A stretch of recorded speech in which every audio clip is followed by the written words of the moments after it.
Bismillahirrahmanirrahim.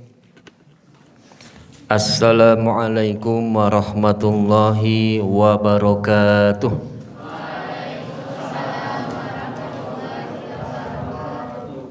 Alhamdulillah wassalatu wassalamu ala Rasulillah wa ala alihi wa ashabihi wa mawalah. Qala Allah Ta'ala fil Qur'anil Karim, a'udzu billahi minasyaitonir rajim. Wa atakum min kulli ma sa'altumuh wa in ta'uddu ni'matallahi la tuhsuha innal insana ladzalumun kafar. Shadaqallahul azim.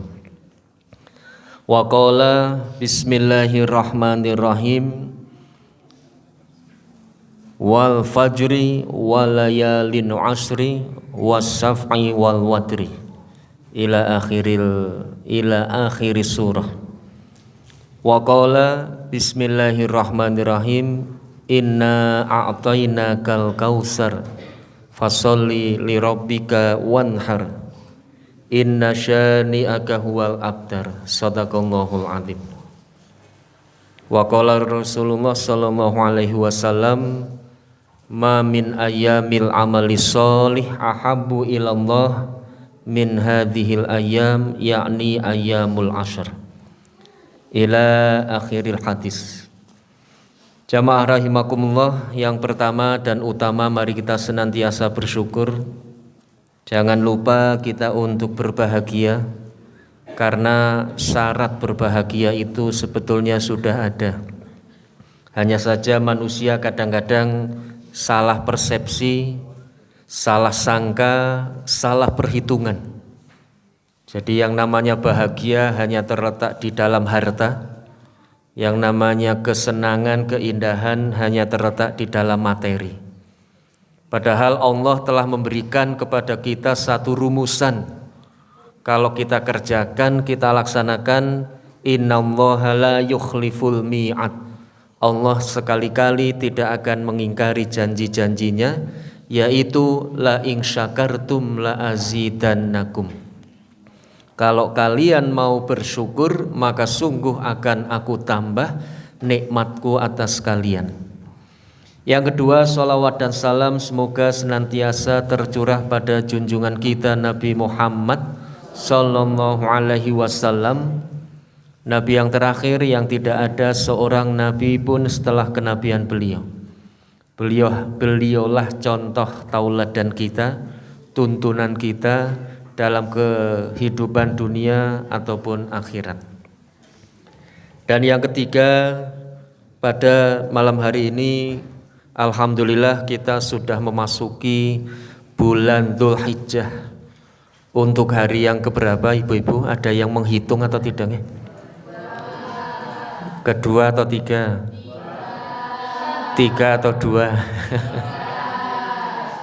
Tiga? Oh iya, tiga ya. Baiklah, tadi baru dua, perubahan hari setelah sholat maghrib.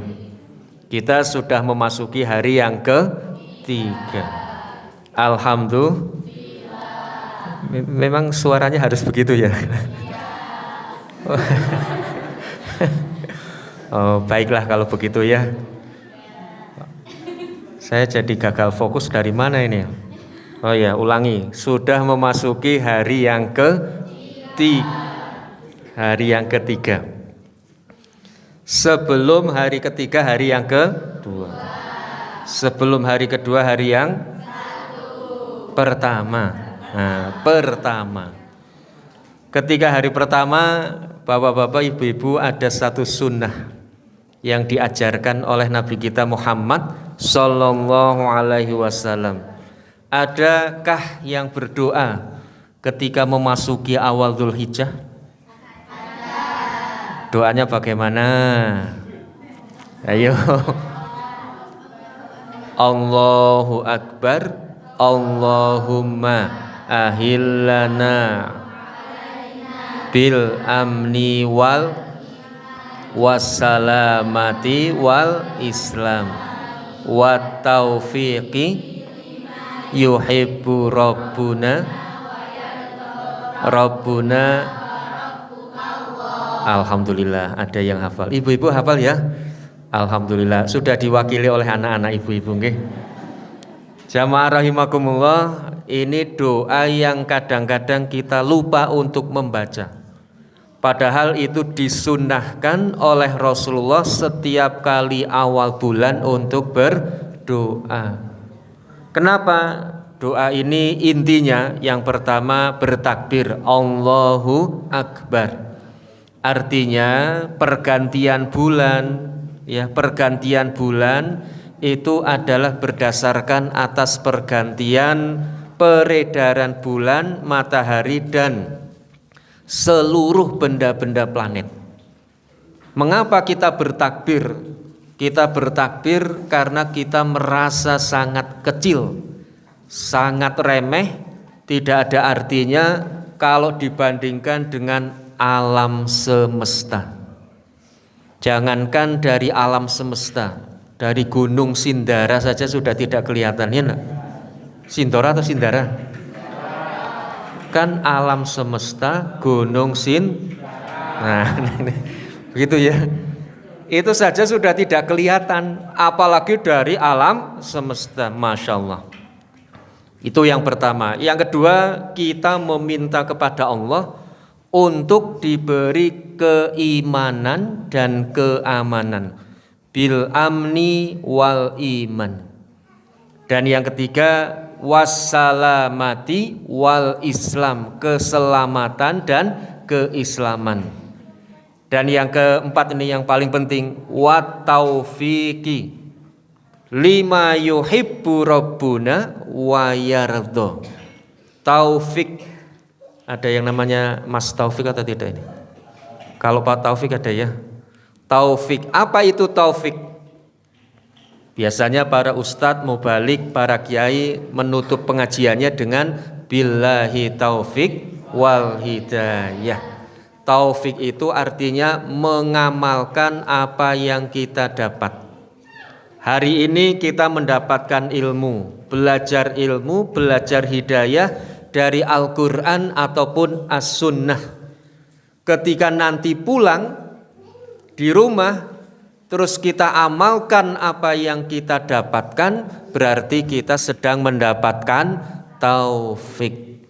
Kalau hidayah bisa dipelajari, hidayah bisa dibaca, hidayah bisa didengar.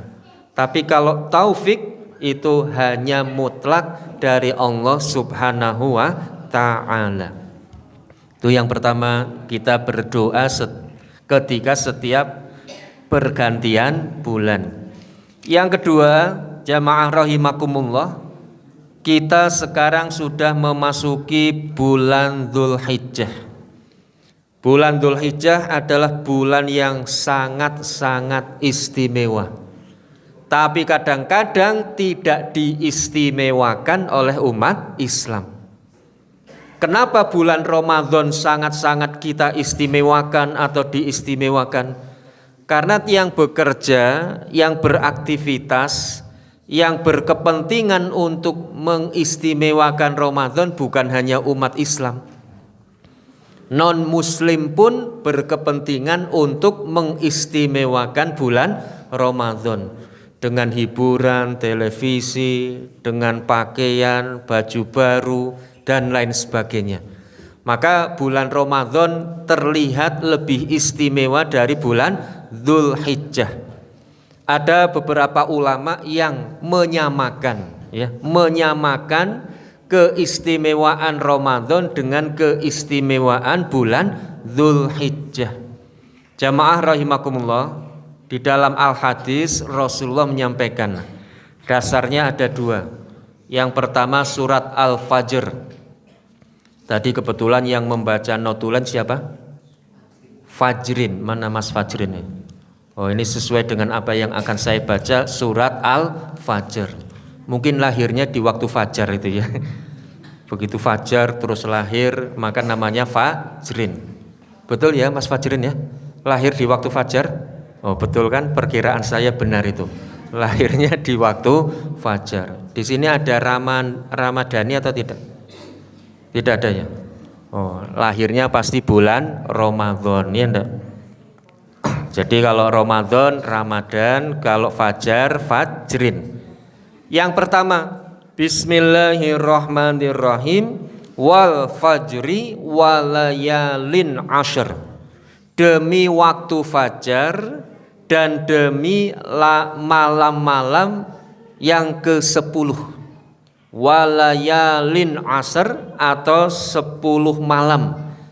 Lah yang dimaksud dengan 10 malam di sini adalah 10 malam di awal bulan Dzulhijjah.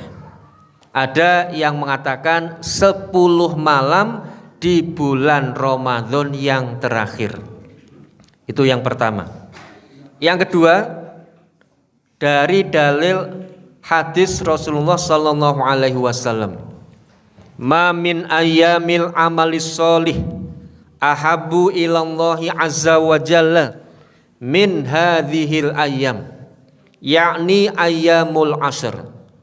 Tidak ada amal solih yang lebih Allah cintai dibanding dengan amal solih yang dikerjakan di 10 hari awal bulan Dzulhijjah. Hadis ini bisa kita simpulkan pertama, bahwa amal solih yang paling Allah cintai adalah amal solih yang dikerjakan di awal bulan Dzulhijjah selama 10 hari. Sabda Rasulullah ini kemudian membuat para sahabat heran. Para sahabat terkejut. Kenapa terkejut? Karena Rasulullah pernah menyampaikan dalam satu hadisnya bahwa afdhalul a'mal al jihad fi sabilillah. Seutama-utama amal, seutama-utama kebaikan adalah jihad di jalan Allah. Maka kemudian para sahabat pun mempertanyakan, ketika Rasulullah menyampaikan tidak ada amal solih yang paling Allah cintai dibanding dengan amal solih pada hari ini, para sahabat kemudian bertanya, "Ya Rasulullah, apakah jihad di jalan Allah kalah dengan amal solih di awal bulan Dzulhijjah?"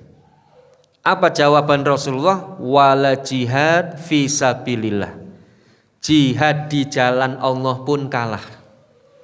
Jadi jihad di jalan Allah, jihad fi sabilillah itu kalah dengan amal solih di awal bulan Dzulhijjah. Maka jamaah rahimakumullah, betapa hebatnya amal solih di awal bulan Dzulhijjah. Kecuali Rasulullah kemudian melanjutkan, illa, kecuali rajulun kharaja bi nafsihi wa malihi wa lam yarji bi syai'in min dzalik.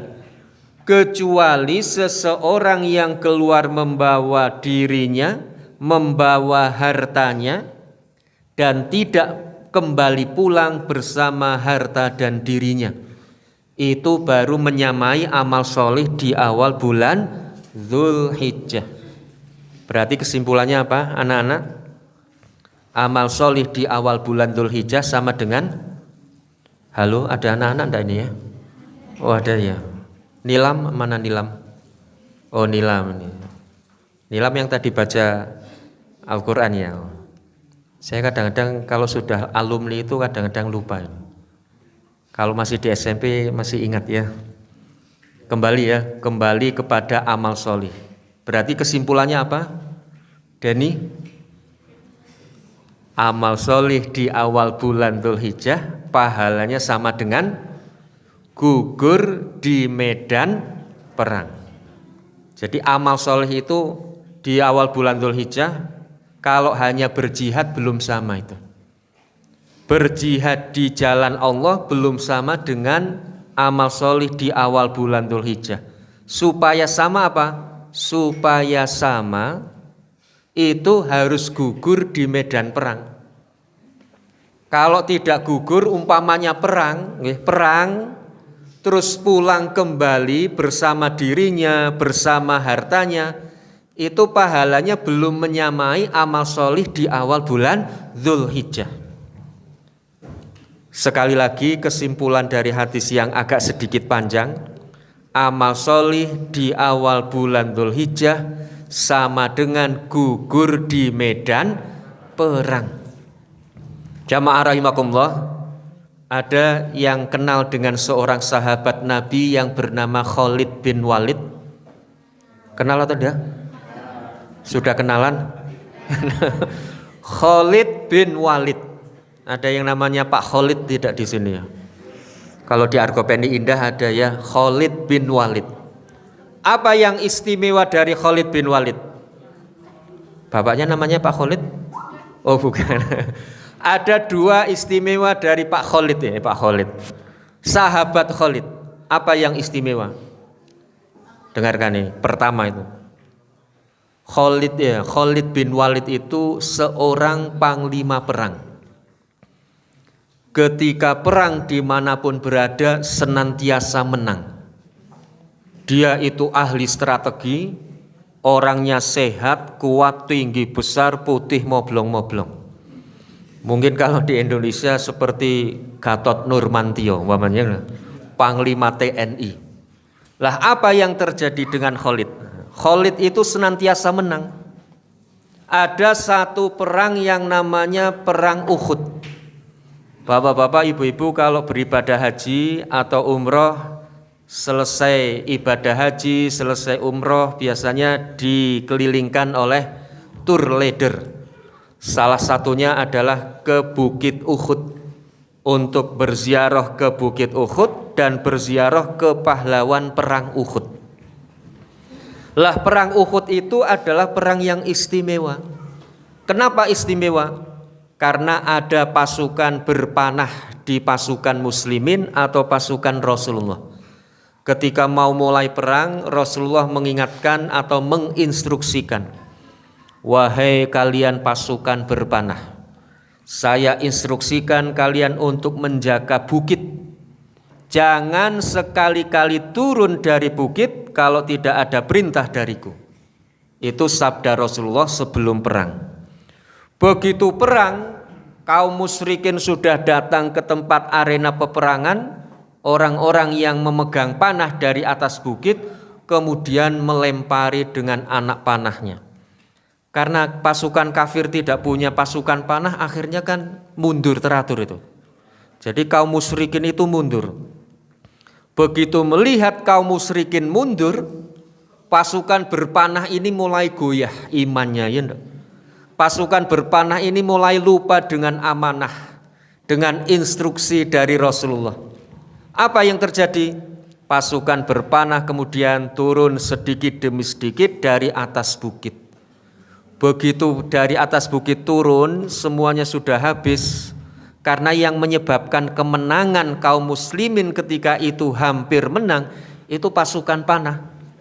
Maka kemudian apa?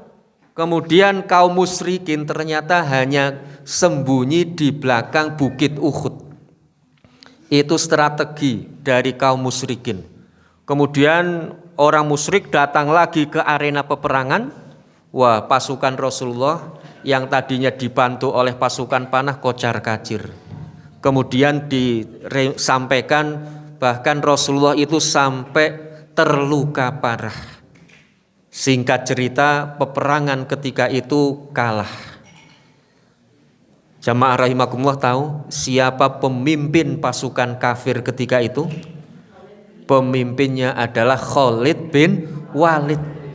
Jadi pernah menang perang bersama Rasulullah itu. Itu saking menangannya Khalid bin Walid, ya enggak? Nah, singkat cerita, kemudian Khalid bin Walid mendapatkan hidayah dan masuk ke dalam agama Islam.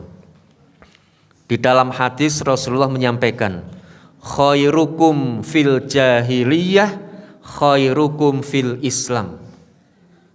Sebaik-baik kalian ketika masa jahiliyah, maka ketika Islam pun kalian akan menjadi baik. Artinya apa? Khalid ketika jahiliyah menjadi panglima perang, setelah masuk Islam juga menjadi panglima. Umar bin Khattab ketika jahiliyah menjadi pemimpin kaumnya, ketika masuk ke dalam agama Islam pun menjadi pemimpin kaum. Ini ketika Rasulullah bersabda, khairukum fil jahiliyah, khairukum fil Islam. Jamaah rahimakumullah, itu yang pertama tentang Khalid. Jadi seorang pahlawan perang yang senantiasa menang. Yang kedua tentang Khalid. Ketika menjelang wafatnya, di tengah sakitnya yang semakin parah, menjelang hari-hari wafatnya, Khalid bin Walid menangis terseduh-seduh. Menangis sejadi-jadinya ketika ditanya oleh para sahabatnya, "Ya Khalid, engkau pahlawan perang. Perang senantiasa menang. Di tubuhmu berbagai macam bekas senjata sudah ada. Dari tombak, pedang, panah, keris, wis pokoknya komplit. Kenapa engkau mau mati saja kok menangis terseduh-seduh?" Kira-kira apa jawabannya? "Wahai sahabatku, ketahuilah, aku menangis bukan karena takut mati, tapi aku menangis kenapa aku justru malah menangis di rumah sendiri di atas pembaringan karena sakit." Loh, emangnya kamu mau mati di mana? Saya itu sudah mengantar berbagai macam saudara, teman, sahabat untuk mati syahid, dakhalal jannah min ghairi hisab. Tapi saya justru malah tidak mati di medan perang. Jadi Khalid menangis itu menangis sedih karena matinya justru malah di rumah karena sakit, bukan di medan perang, bukan di medan jihad. Artinya yang ingin kami sampaikan seperti tadi ya, berperang saja kalau tidak terbunuh beda pahalanya. Tapi kalau berperang sampai kemudian terbunuh di medan perang, itu setinggi-tinggi pahala. Dan jamaah rahimakumullah, kira-kira kalau ada pendaftaran perang dari bapak-bapak, ibu-ibu, angkat tangan nomor 1 untuk ikut, atau angkat tangan nomor 1 untuk izin, ibu-ibu ya. Ya, izin ya.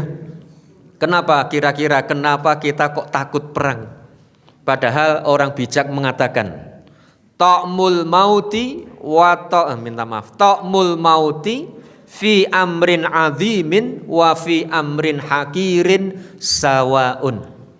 Rasanya mati baik dalam urusan yang hebat istimewa, membela negara, membela agama, berperang di jalan Allah, atau fi amrin hakirin di urusan-urusan yang biasa, umpamanya sakit, umpamanya kecelakaan, jatuh, atau yang lainnya, ta'mul mauti sawaun, rasanya mati sama. Pitados napa mboten bapak-bapak? Halo bapak-bapak. Ibu-ibu, rasa mati itu sama di medan jihad atau di rumah sendiri, di medan jihad atau kecelakaan di kali ya enggak, atau dimanapun itu rasanya mati sama itu. Percaya atau tidak ya? Anak-anak percaya atau tidak? Sudah pernah merasakan? Oh, sama-sama belum pernah merasakan ya. Orang bijak mengatakan sama. Artinya orang bijak ini ingin mengatakan bahwa sebaik-baik meninggal dunia adalah ketika berperang di jalan Allah subhanahu wa ta'ala. Terus yang ketiga, yang istimewa dari Khalid bin Walid apa? Nanti ditulis ya, di notulen keistimewaan Khalid bin Walid. Yang ketiga ini, begitu bintangnya semakin cemerlang, prestasinya semakin hebat, maka kemudian para saudara, teman-teman pasukan Khalid ini kemudian sudah agak sedikit berubah. Yang tadinya biasa saja kepada Khalid, kemudian ada satu kalimat atau slogan di antara mereka, perang tanpa Khalid kalah.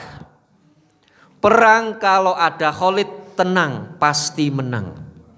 Jadi di antara mereka ada yang sudah kemudian sampai mengkultuskan, iki nek perang ora ana Khalid ciloko, nggih mboten. Ini nek perang dengan Khalid pasti menang. Maka Umar bin Khattab kemudian melihat ini satu hal yang bahaya. Kenapa bahaya? Sudah hampir pada titik mengkultuskan seorang pribadi. Jadi mengkultuskan itu sudah mendekati kemusyrikan. Maka jamaah rahimakumullah, organisasi Islam besar dua di Indonesia yang didirikan oleh Kiai Haji Ahmad Dahlan dan Kiai Haji Hashim Asy'ari itu kan menghindari untuk memberi nama dengan nama pendirinya. Kiai Haji Ahmad Dahlan mendirikan organisasi bukan diberi nama Dahlaniyah. Ya enggak? Tidak diberi nama Dahlaniyah. Hashim Asy'ari memberi organisasinya bukan diberi nama Hashimiyah atau Asy'ariyah. Kenapa? Karena nanti lama-lama akan menjadi pengkultusan terhadap pribadi. Nah, jamaah rahimakumullah, maka Umar kemudian apa yang dilakukan Umar? Khalid kemudian dicopot dari panglima tinggi. Dicopot, diturunkan pangkat dan derajatnya. Dan di antara para pecinta-pecinta Khalid, kalau bahasa anak-anak itu Khalid lovers, ya enggak? Khalid apa? Khalid lovers atau Khalid mania. Kalau menurut Rocky Gerung, kita tidak boleh memaniakan kepada seseorang, ya.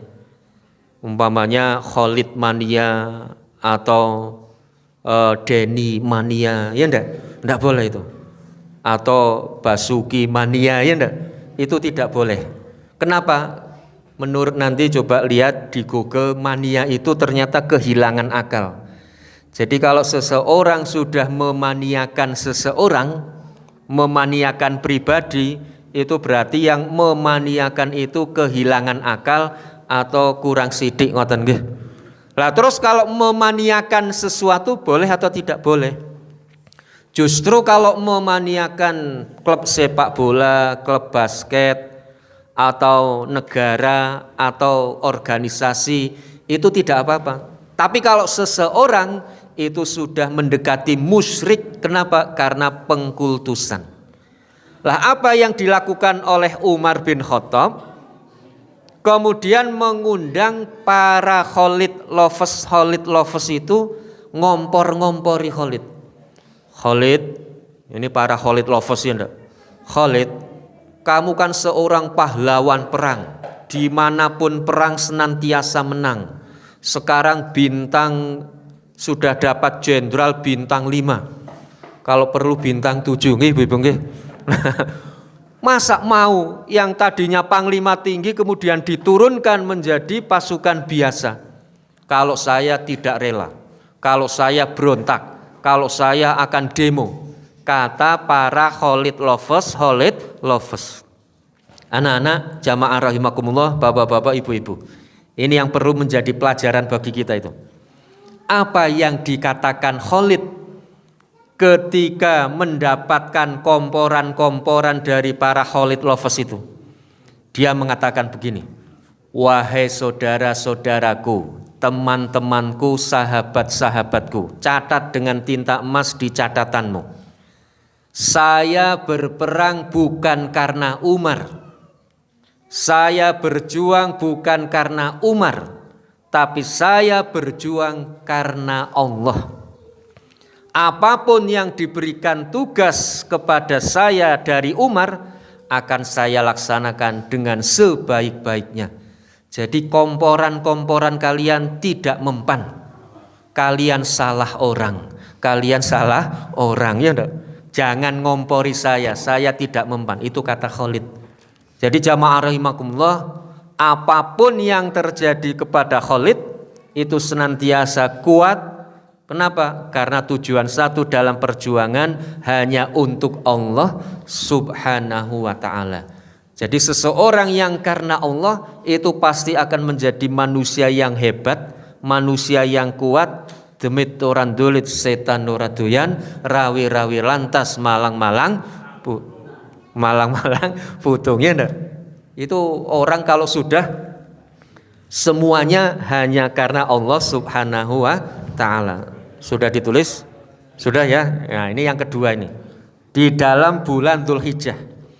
Apa yang kita kerjakan di bulan Dzulhijjah? Karena bulan Dzulhijjah sebagian ulama ada yang menyamakan dengan bulan Ramadan, maka apa yang kita kerjakan amaliyahnya sama dengan bulan Ramadan. Tentu saja yang wajib-wajib terlebih dahulu. Pertama, sholat fardu yang tadinya biasanya di rumah, tingkatkan begitu memasuki bulan Dzulhijjah kita sholat jamaah di masjid. Ketika bulan Ramadan, bapak-bapak, ibu-ibu, paling tidak isya dan subuh selalu berjamaah di masjid. Monggo yang isya dan subuhnya sudah kembali ke rumah, kita kembalikan lagi ke jalan yang benar untuk sholat berjamaah di masjid. Itu ketika bulan Ramadan, kembali lagi ketika bulan Dzulhijjah. Yang kedua, yaitu ketika bulan Ramadan kita melaksanakan puasa, maka bulan Dzulhijjah pun mari kita berpuasa. Ada sebagian ulama yang membolehkan puasa selama 9 hari. Kalau sekarang sudah tidak sampai 9 hari, mungkin 6 hari. Kenapa? Karena besok sudah tanggal 3. Monggo yang mau berpuasa 6 hari mulai dari tanggal 3 sampai tanggal 9. Kalau 6 hari berat, maka cukup yang 5 hari, yaitu puasa Daud tanggal 1, satunya sudah lewat ya, tanggal 1, tanggal 3 mulai besok, tanggal 5, tanggal 7, tanggal 9. Itu 4 hari kalau besok mulai. Kira-kira ada yang mau Daud ini, adik-adik? Kalau ibu-ibu Daud semua ya ibu-ibu ya. Halo ibu-ibu.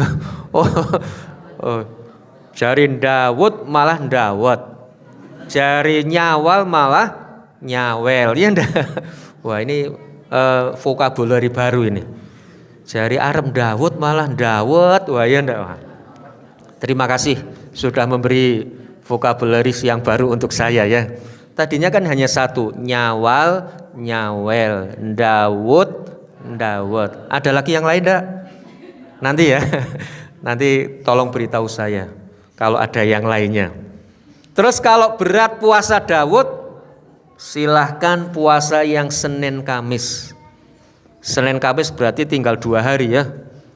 Besok hari Senin, kemudian hari Kamis sudah puasa Arafah, ya enggak?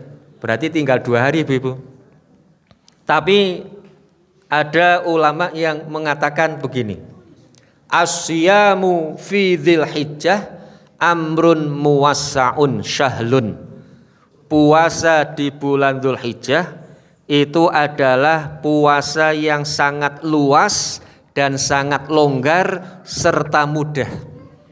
Artinya luas, longgar, mudah itu tidak mesti harus berpatokan pada hari sunnah-sunnah puasa. Umpamanya puasa Daud atau puasa Senin Kamis. Tapi ketika besok ibu-ibu, bapak-bapak mau puasa, boleh. Wah ngesuk lah, timbang ketelat, esok saya besok mau berpuasa. Terus hari Sabtu mau berpuasa, waduh, Sabtu masuk puasa yo arep kondangan, pamen iki mboten ibu? Waduh, ibu-ibu kalau kondangan puasa atau tidak ibu-ibu?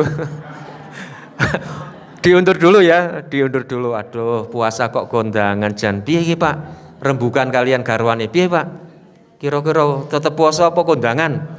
Kondangan, Bu, ndak apa-apa, tetap puasa. Nanti bawa tulisan, sajian makan disediakan dalam bentuk mentahan. Mau ini kan? Telur mentah, nasi mentah, super mie mentah, nggih, gula mentah dibawa pulang, nggih. Lah, hari Sabtu kondangan, hari Ahad kondangan mboten ibu-ibu. Umpamanya tidak, ya sudah puasa hari Ahad. Hari Senin kebetulan sahur, ya sudah puasa lagi. Hari Selasa, wah kelihatannya kok mau kerja bakti ya. Wah kerja bakti padahal kerja bakti berat, wah tidak puasa. Boleh memilih waktu yang sesuai dengan mood, sesuai dengan waktu yang longgar atau waktu yang sempat. Jadi amrun muwassaun syahlun, urusan yang sangat mudah dan sangat luas, jangan dipersulit. Ini puasa Dzulhijjah. Tetapi jamaah rahimakumullah, sebaik-baik puasa di bulan Dzulhijjah adalah 9 Dzulhijjah, yaitu puasa Arafah. 9 hari berat 5 hari, nggih mboten? 5 hari berat 4 hari. 4 hari berat 1 hari. 1 hari berat. Halo, 1 hari berat. Kebangetan nggih mboten? Wong kemarin bulan Ramadan 30 hari saja khatam. Ya, ada yang belum khatam atau belum? Semuanya khatam, tamat, selesai 30 hari. Ini 1 hari bulan Dzulhijjah puasa Arafah. Jamaah rahimakumullah, sehingga nanti kita berpuasa.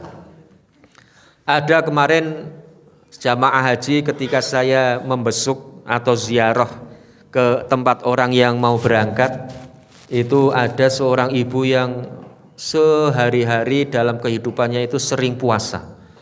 Kalau tidak puasa Daud, Senin Kamis. Kemudian waktu itu beliau bertanya, Ustadz, besok saya kan haji, kemudian wukuf di Arafah hari Kamis. Saya mau bertanya, apakah ketika hari Kamis itu, karena saya sudah setiap hari Kamis, Senin itu puasa, maka saya ingin di Arafah nanti saya berpuasa. Apakah boleh Ustadz saya puasa hari Kamis ketika hari Arafah? Kinten-kinten angsal napa mboten Ibu-ibu? Halo Ibu-ibu. Wonten Ibu-ibu mboten iki. Jadi yang sedang haji tidak usah puasa. Yang sedang haji cukup wukuf di padang Arafah. Terus saya sampaikan, Bu, jenengan kan di sana sedang musafir, gimana? Sedang musafir. Ngeyel ibu-ibu itu. Musafir kan dihitung puasa itu kan kalau 3 sampai 5 hari. Lah ini di sana 40 hari. 40 hari masih dihitung musafir saja Ustadz. Wah, ini ibu ngeyel tapi dalam kebaikan, ibu-ibu. Inginnya puasa saja itu ketika di Arafah nanti hari Kamis. Terus saya sampaikan, Bu, bahwa puasa sunnah atau puasa Kamis itu sunnah. Sementara wukuf di Arafah itu wajib. La hajja liman la waqafa lahu. Tidak ada haji bagi orang yang tidak wukuf. Jadi orang yang tidak wukuf itu tidak sah hajinya. Maka apa di dalam kaidah tarjih, saya bertanya kepada majelis tarjih, yang wajib didahulukan daripada yang hanya sekedar sunnah.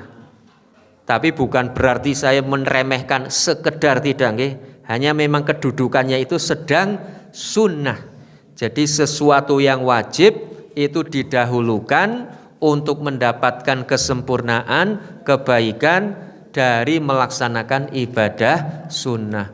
Wukuf itu wajib, puasa Kamis itu sunnah.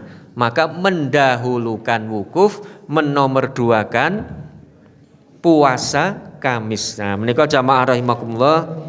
Jadi yang pertama adalah puasa. Kemudian yang kedua, amal ibadah apa yang kita kerjakan selama bulan Ramadan, yaitu sholat malam, sholat tarawih. Maka kemudian ketika bulan Dzulhijjah kita laksanakan juga sholat malam, sholat tarawih. Karena ulama menyamakan Dzulhijjah dengan bulan Ramadan. Hanya saja jangan kemudian di asrama ini besok diumumkan bahwa kita akan melaksanakan sholat tarawih setelah sholat Isya di bulan Dzulhijjah. Jangan ya, nanti viral, ya enggak? Mau viral atau tidak? Nah, kalau mau viral besok terawih. Terawih diumumkan setelah sholat Isya seluruh santri dan santriwati untuk berkumpul dalam rangka melaksanakan sholat terawih. Terus dipost ke media sosial oleh Pak Rudi, wah, diprotes sama majelis tarjih pimpinan daerah Muhammadiyah. Ya, jadi yang namanya taraweh setelah sholat Isya khususon ila hadrati bulan Ramadan. Bulan-bulan selain Ramadan kembali kepada waktu yang paling utama, paling hebat, yaitu fisulusil layalil awakhir, di sepertiga malam yang terakhir. Kalau di sini sholat tarawihnya setelah Isya atau sepertiga malam yang terakhir? Setelah Isya ya. Baik.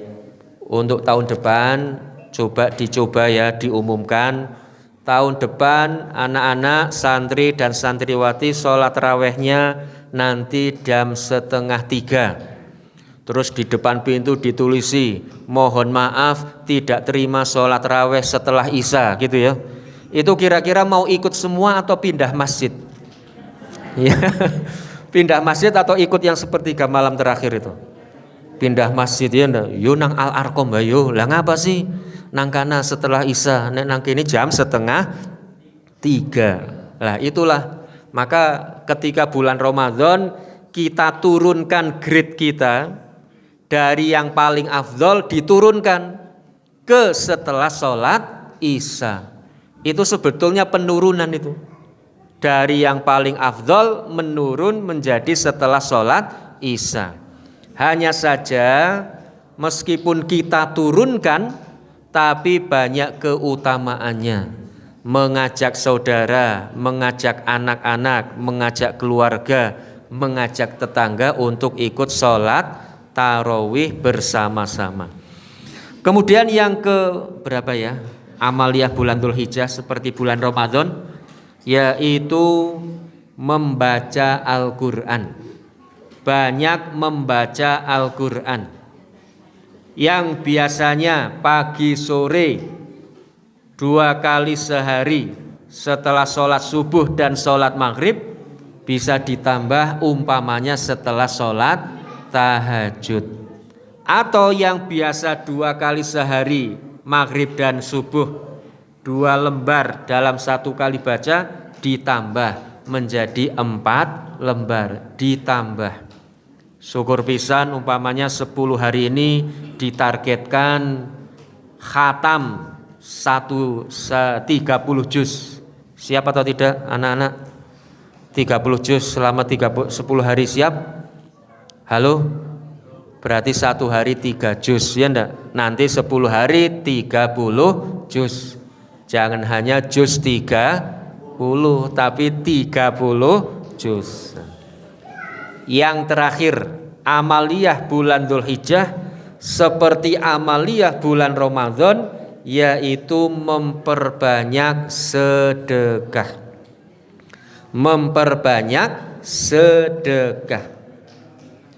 Dan seutama-utama sedekah ketika bulan Dzulhijjah, yaitu dengan cara berkurban. Alhamdulillah kemarin sempat terjadi sriwang-sriwing bocor alus bahwa hari raya Idul Adha akan berbeda antara Muhammadiyah dengan pemerintah dan Nahdlatul Ulama. Tapi setelah kita mengikuti sidang isbat, alhamdulillah Menteri Agama mengumumkan bahwa 10 Dzulhijjah jatuh pada hari Jumat, 1 Dzulhijjah jatuh pada hari Rabu. Sehingga antara Muhammadiyah dengan pemerintah dengan Nahdlatul Ulama, alhamdulillah bersama-sama bareng Dzulhijjahnya, Idul Adhanya pada hari Jumat. Hanya saja jamaah rahimakumullah, memang ada sedikit dinamika. Ibu-ibu, bapak-bapak, ini mitos atau fakta bahwa hari Jumat itu hari yang sempit? Mitos atau fakta ibu-ibu? Mitos nggih mboten? Jadi mitos hari Jumat hari yang sempit itu mitos. Buktinya hari Jumat dan hari Kamis ya jamnya sama 24 jam. Ya, tidak ada yang 23 jam menjadi 22 jam atau 20 jam. Mungkin hanya saja di antara sebagian takmir ada yang mempersiapkan Jumatan juga menjadi panitia kurban. Maka kemudian di antara kita ada sedikit perbedaan. Di kalangan Muhammadiyah sendiri berbeda. Ada yang ingin memegang teguh sunnah, pokoknya afdolnya disembelih pada hari Jumat. Tanggal 10 Dzulhijjah itu sudah paling afdol. Jadi afdolnya disembelih tanggal 10 Dzulhijjah. Bahkan ada hadis Rasulullah yang menyampaikan, la yakul Rasulullah fi yaumil Idil Adha hatta yarji'a fayakul min udhiyatih. Rasulullah pada hari raya Idul Adha tidak dahar sarapan sebelum pulang ke rumah dan sudah makan dari daging kurban. Jadi Rasulullah pulang dari sholat Id sarapan sudah dengan daging kurban. Kinten-kinten ibu-ibu pun matengan apa dereng? Sambingnya sudah disembelih apa dereng? Lah nggih dereng nggih. Rasulullah itu ada satu keterangan hadis dahar dari pulang dari Idul Adha sudah dahar dengan daging kurban. Kenapa bisa? Begitu pulang dari sholat Id langsung ambil pedang, ambil kambing disembelih. Bismillahi Allahu Akbar. Kalau di sini kan masih pulang dulu, sarapan dulu nggih Ibu nggih. Kemudian ganti baju dulu, macak dulu nggih. Baru kemudian ke tempat penyembelian. Kalau Rasulullah tidak, pulang dari sholat Id langsung Bismillahi Allahu Akbar, dikeleti, ambil satu sampil, kemudian diberikan kepada istri tercinta. Nduk, ini dimasak, jangan brongkos kados ibu-ibu kauman. Kesuwen ngeten. Terus pripun? Disate mawon men cepet. Akhirnya disate. Begitu disate 10 sampai 15 menit mateng, Rasulullah sudah selesai nyembelih, ngeleti selesai, kemudian kundur, sudah dahar pakai daging kurban. Ini yang pertama. Sehingga hari pertama itu tanggal 10 itu istimewa dan afdol. Dan menurut Ustadz Mujiman, saya baru mendengar kemarin, ngeri juga kalau menyembelih hari Sabtu menikah. Artinya apa? Kalau menyembelih tidak tanggal 10 Dzulhijjah, tidak mendapatkan keutamaan 10 hari di awal bulan Dzulhijjah. Jadi keutamaan 10 hari di awal bulan Dzulhijjah itu sudah lewat. Kenapa? Karena disembelih tanggal 11. Tapi bukan berarti kurbannya mboten sah. Kurbannya tetap sah. Hanya saja sudah tidak mendapatkan keutamaan 10 hari di awal bulan Dzulhijjah. Pramila jamaah rahimakumullah, memang yang paling utama tanggal 10. Mau tanggal 11, 12, 13 itu izin dari Rasulullah. Kalau perintahnya, contohnya itu tanggal 10. Loh, tanggal 11 bagaimana? Tanggal 11 itu kalau tanggal 10 belum punya uang. Nggih mboten? Iya, tanggal 11 kalau tanggal 10 belum punya uang. Wah, Pak, nyong jan pengen banget kurban. Ning hurung ono gambaran nggih mboten?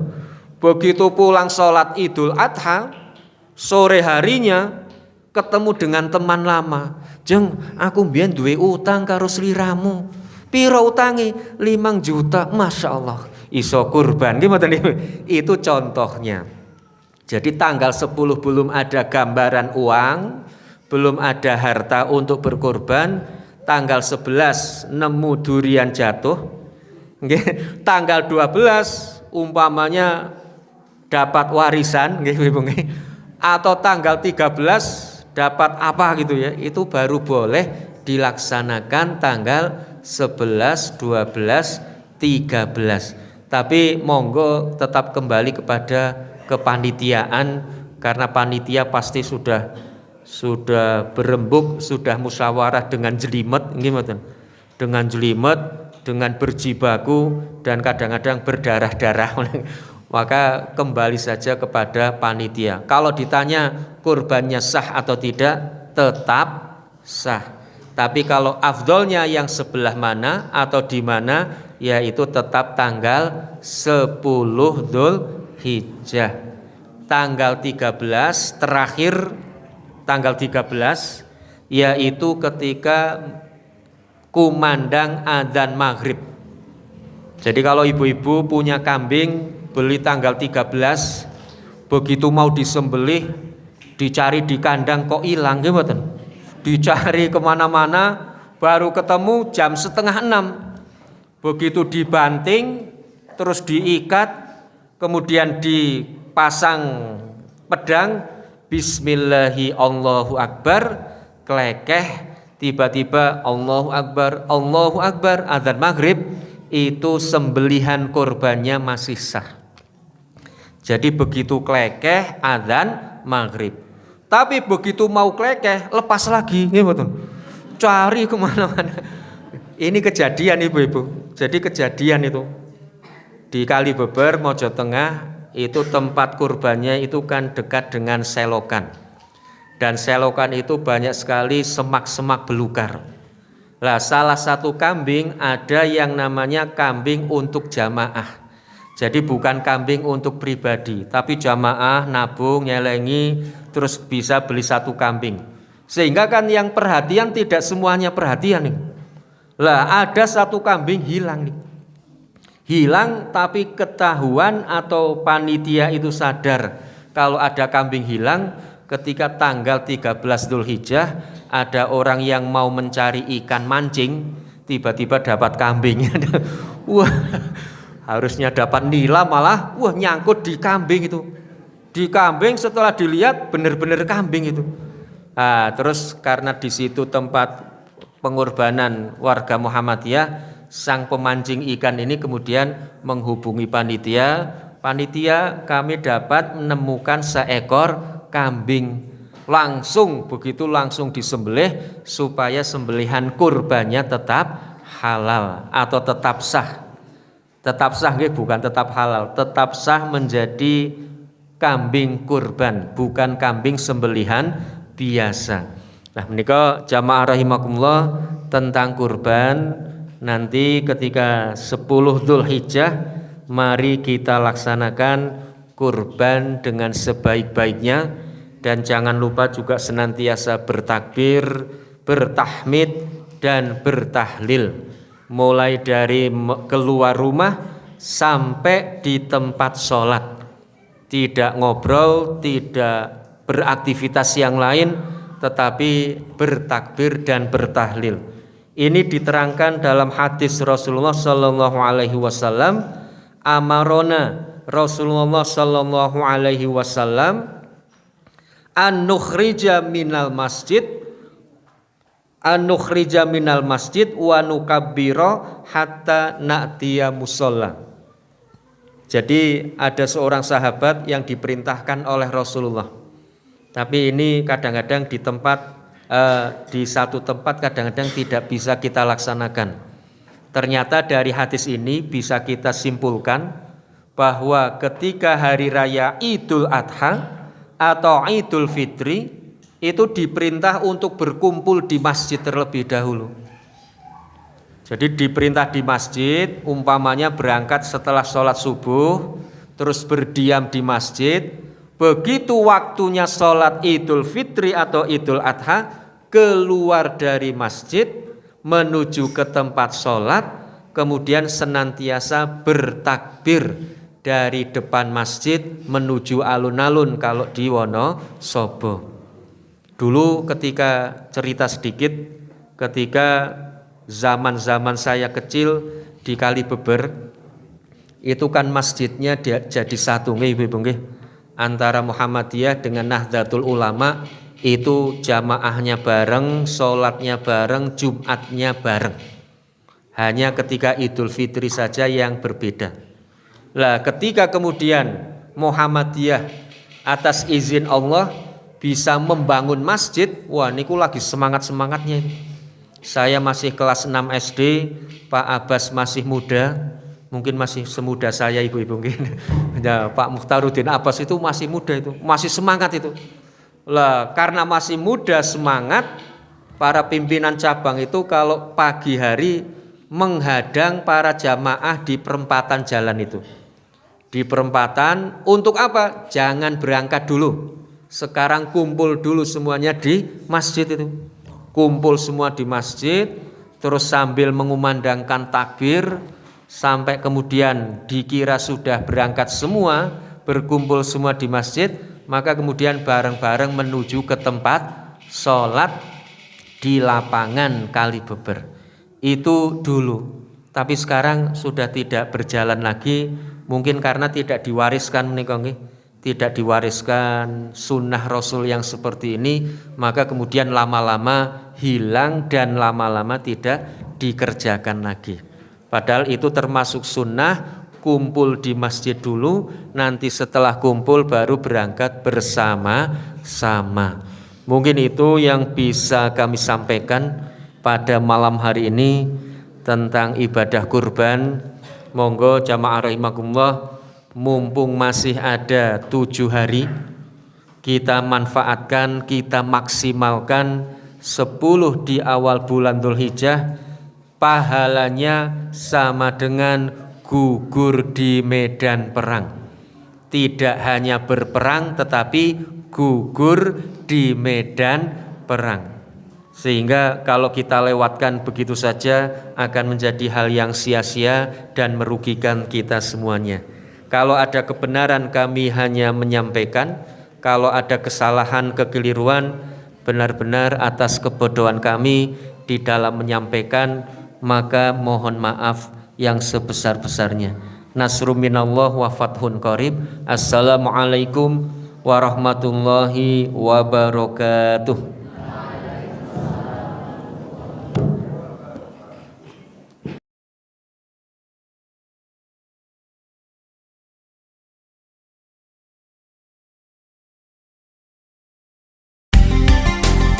98 FM Purnama Sidi Wonosobo, mencerahkan, inspiratif.